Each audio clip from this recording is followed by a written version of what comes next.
You might not agree with everything Pauline Hanson has to say, but it's hard to ignore her plea to fix the family court, where parents and children often suffer through expensive and traumatic legal fights that can drag on for years.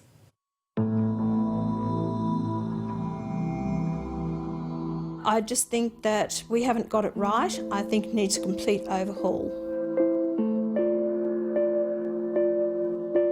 She's been trying for years, and finally Pauline Hanson has got what she wants, an inquiry into the family court system. Now, when you're a Member of Parliament and you've got people pulling you up, you might even be doing your shopping, and people are trying to express to you how they feel about it, or they may be on the edge. It's awfully hard. Do you think I can walk away from that? I can't. When it comes to the family court, the delays and the costs are appalling. As a child, I met with every person in the family law system and I hated it. I've had 16 court appearances in 17 months, all at the cost of $70,000. Earlier this year, we brought you the stories of people's anger at the system, told by actors because we can't identify anyone involved in family court matters. I can honestly say dealing with the family law system was worse than coping with my divorce. I've spent about 8 years in the family law courts, and it's cost me about 100 grand. We also heard from former Federal Circuit Court Judge Stephen Scarlett. Is the family court system broken? It's not broken, but it is seriously wounded and it's under a huge amount of pressure. And former family court judge Peter Rose QC. And do you think all this is leading to grief in the community? Yes, without a doubt.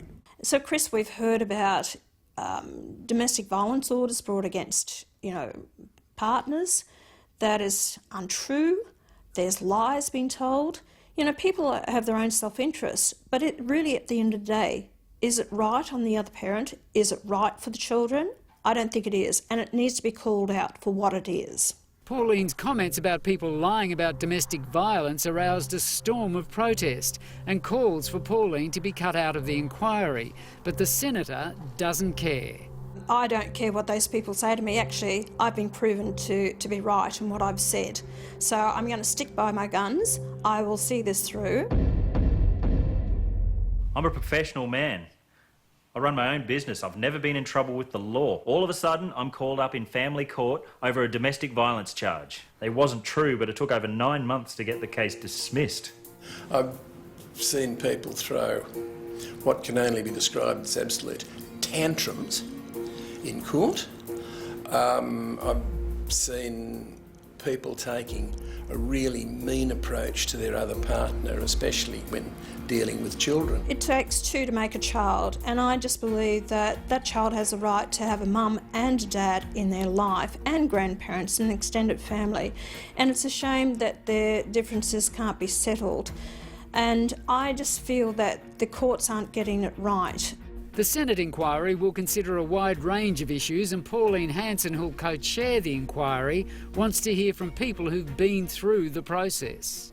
They're now going to extend submissions up to the 30th of January. But I would suggest people out there to put in your submissions, in your own words. It's not a complicated form.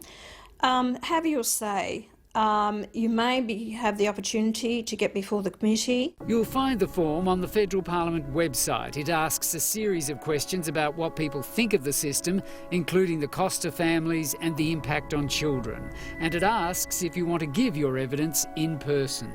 We talk about the rights of the child, but a lot of parents feel that the rights of the child has been denied.